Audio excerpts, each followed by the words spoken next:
안녕하십니까. 국민에게 보고하다 김태호입니다. 금일 나눌 말씀은 우리 조국 수석과 관련된 내용입니다. 제가 청와대 민정수석실에서 근무할 당시에 제가 경험했던 우리 조국 수석에 대한 소소한 얘기를 하고자 합니다. 재미있게 들어주십시오. 먼저 오랜만에 우리 조국 수석에게 인사를 하겠습니다. 수석님, 그동안 잘 지내셨습니까? 날도 더운데 국내 현안뿐만 아니고 해외 업무까지, 일본 업무까지 대응하시느라고 고생이 참 많습니다. 제가 어제 유튜브를 개설했는데 이거 기념해서 우리 옛날 추억에 잠깐 젖어볼까 합니다. 얼른 생각나는 거는 우리 회식입니다. 회식. 점심때 한 3번 정도 회식을 했고 저녁을 2번 정도 한 걸로 기억되는데 제일 처음 회식 때가 기억납니다. 저도 그날 민정수석님하고 이제 첫 오찬을 한다고 해서 그 청와대 군의 이발소에 경호실 거기 안에 충정관에 이발소가 있죠. 이발하는데 1,000원밖에 안 들어요.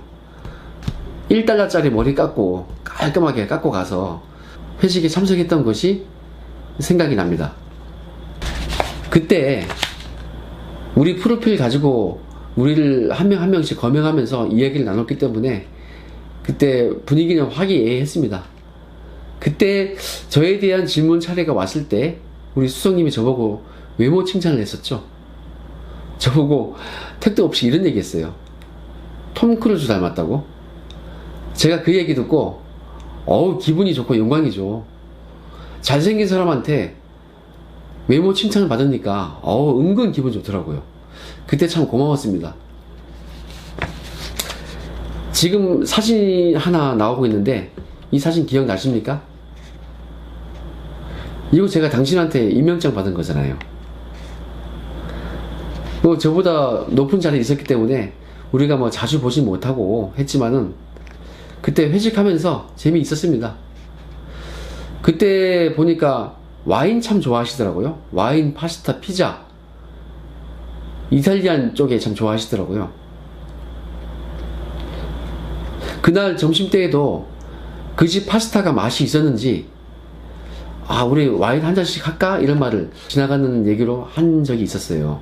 그때 다른 테이블에 다른 손님들이 일부 있었기 때문에 눈치가 보여서 와인까지는 하지 못하고 식사만 하고 갔었죠. 근데 그거 아십니까? 저희 쫄따구들이 우리 또 수석님 취향 맞춰가지고 파스타 집 찾는다고 경복궁에 맛집을 다 뒤졌어요. 그때 특히나 첫 회식이었기 때문에 고생을 좀 했었습니다. 뭐 저는 그렇게까지는 안 했지만은 다른 직원들이 고생을 더 많이 했었죠. 근데 뭐 그거야 당신은 몰랐겠죠. 우리 수석님은 몰랐을 겁니다. 우리 쫄따구들이 알아서 긴 거니까 그걸로 뭐 갑질했다거나 그런 뭐 택도 없는 얘기는 하지 않겠습니다. 아무튼 잘생긴 외모에 훤칠한 키에 거기에 걸맞게 파스타, 와인 참 좋아하시더라고요. 그런데 그거 아십니까? 최근에 SNS로 죽창가 얘기를 하셨는데 그거와는 전혀 어울리지가 않아요. 전봉중 장군 그거하고 매치가 안 됩니다. 귀족 이미지에 맞게 뭐 신립 장군 얘기를 했으면 좀 나았을까요? 좀 어울리는 말을 해야지. 죽창 얘기를 하니까 좀 생뚱맞아가지고 제가 많이 웃었습니다. 암만 생각해도 그건 좀 아닌 것 같아요. 특히 일본 얘기를 많이 하셨는데 일본한테 우리가 이길 수도 없는데 국민들 보고 같이 죽자 이러면 누가 나서겠습니까? 싸움을 하려면 이겨야지. 객관적으로 이기기 힘든 싸움을 왜 합니까? 국민들 고생만 시키죠. 저도 일본 참 싫어합니다. 반일 감정 저희 국민들 모든 국민들의 가슴속에 있어요. 축구할 때 특히 한일전 하면은 얼마나 가슴 졸이면서 응원합니까 저희가? 반일은 좌파만의 전유물은 아닙니다. 하지만 지금은 국익을 위해서 일본을 잘 활용할 때입니다. 그게 실리 외교이고 우리 국민들이 편안하게 살 길입니다. 그게 아니라 싸울 거면은 그냥 남벌을 해버려야지. 그게 뭡니까? 죽창이나 얘기하고 개죽음 당하는 그런 상상밖에 들지 않습니다. 아예 경제력, 국방력 길러가지고 일본 쳐들어가서 집에 한번 우리도 해보자. 보복하자. 이게 더 폼나지 않습니까? 죽창 얘기가 나오다 보니까 제가 잠깐 흥분을 했는데요. 다시 옛날 추억으로 돌아가겠습니다. 작년에 점심 오찬을 또다시 한번 했는데 그때 우리 수석님이 저한테 물었습니다. 그때도 돌아가면서 특감반 한 명씩한테 질문을 던졌어요. 그때 저한테 이런 얘기를 했습니다. 이렇게 물었습니다. 지난 정부 특감반은 어땠냐? 그때 제가 몹시 당황을 했습니다. 이명박근혜 정권, 보수 정권에서 근무하다 왔다는 거, 그것 때문에 제가 유명한데 곤란하게 그걸 왜 묻습니까? 그러면 그 자리에서 제가 수석님, 지난 정부 적폐들하고 일하느라고 힘들었습니다. 권위주의 정권에서 일하느라고 힘들었습니다. 지금 정부도 너무 편안하게 해주시고 권위의식도 없고 민주적이고 너무 좋습니다. 제가 이렇게 얘기를 하길 바랬습니까? 하지만 저 그런 사람 아니죠. 그때 제가 뭐라고 얘기했냐면은 뭐 그때도 똑같았습니다. 이렇게 시크하게 얘기를 했습니다. 그러니까 그 밑에 있는 쫄따구들이 제 위에 있고 우리 수석님 밑에 있던 쫄따구들이 얼굴이 하얘가지고 땀을 뻘뻘 흘리면서 제가 했던 그 얘기 주워 담느라 엄청 열심히 변호를 하시더라고요. 제가 그 모습이 너무 안쓰러워서 다시 한마디 해줬죠. 그때 참 고생하고 힘들었습니다. 이렇게 얘기했습니다. 이게 그날 저와 수석님이 나눴던 이야기의 전부입니다. 아마 기억하실 거예요. 그런데 올 초에 제가 폭로할 때 이 내용이 신문에 나오더라고요. 제가 기사를 읽고 한참 웃었습니다. 야, 이 팩트를 두고 이런 추접스럽게 이런 얘기까지 하는구나. 그런데 그 얘기가 사실관계에 맞지도 않았어요. 그 기사를 보면은 제가 지난 정부 욕을 하면서 현 정부의 아부를 떨었다. 이렇게 기사가 났더라고요. 근데 그런 사실이 없고 방금 얘기한 게 전부예요. 오히려 제 윗사람들이 당황을 했죠. 뭐 이게 사실이니 아니니 이렇게 얘기하는 것도 추접스럽습니다. 하지만 언론에 먼저 나오니까, 언론에 나온 얘기고 오해니까 꼭 짚고 넘어가고 싶었습니다.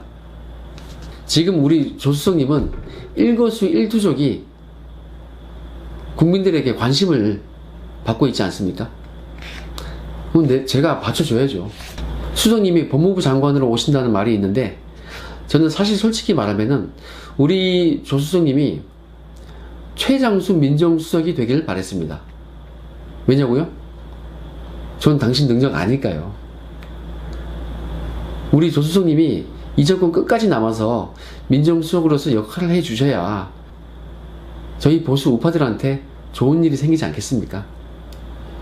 그래서 응원을 많이 했습니다. 그런데 갑자기 법무부 장관으로 온다고 하더라고요.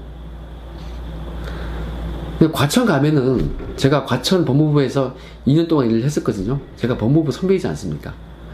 과천 가면요 별로예요. 거기 구내식당 밥이 맛이 없어요. 청와대 구내식당 얼마나 맛있습니까? 아침 우유도 주고 샐러드에 토마토에 그 아침 먹고 나면은 하루 종일 배도 안 고파요. 얼마나 좋습니까? 오래 계시지 민정수석으로. 뭐 하여튼 과천을 왜 가려고 하는지는 저는 이해가 되지 않습니다. 하지만 본인이 원하시니까 응원하겠습니다. 법무부 장관으로 오십시오. 와서 청문회 열심히 준비하셔가지고 청문회 통과하시고 오셔가지고 열심히 일하십시오.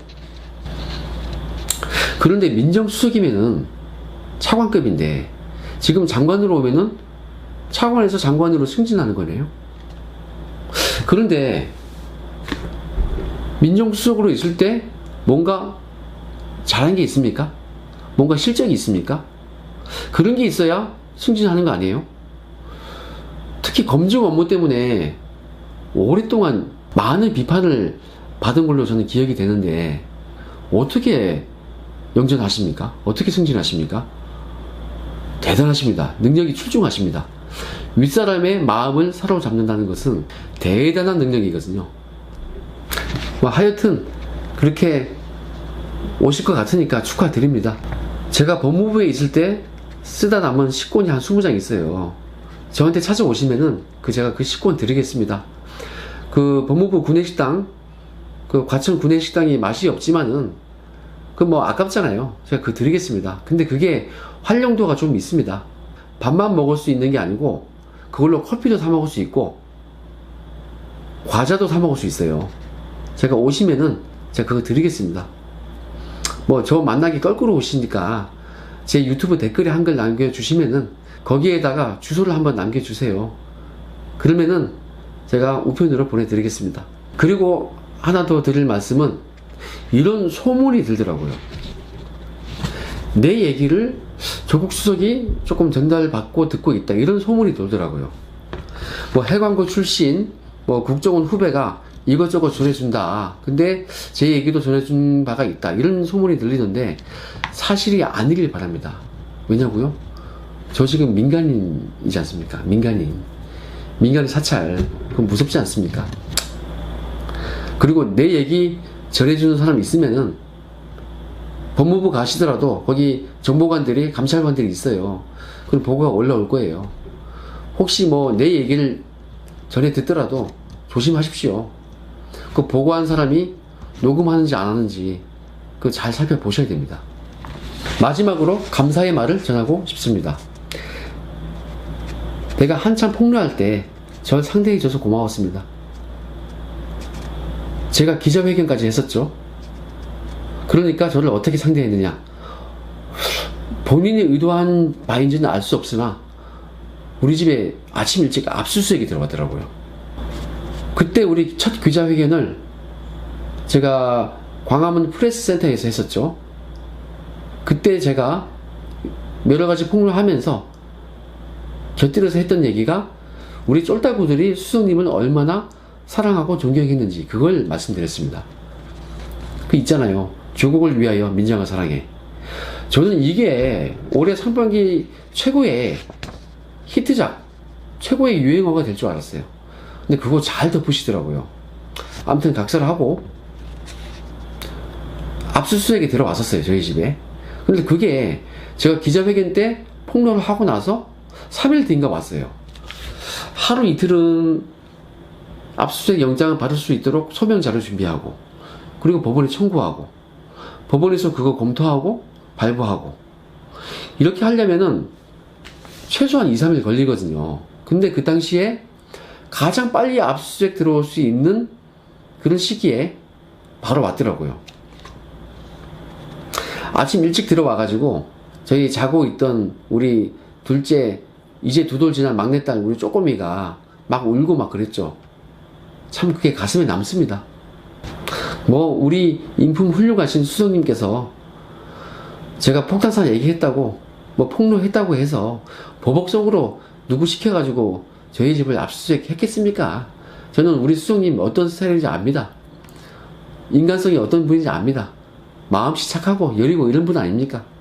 아무튼 오늘 제가 간만에 우리 수석님께 인사를 한번 드렸습니다. 차후에 법무부 장관으로 오시거든 무슨 일을 하시든 제가 응원 드립니다.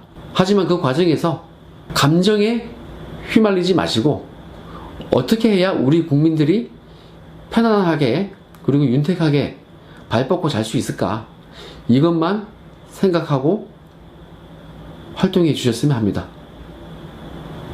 오늘 방송 여기까지 하겠습니다. 감사합니다.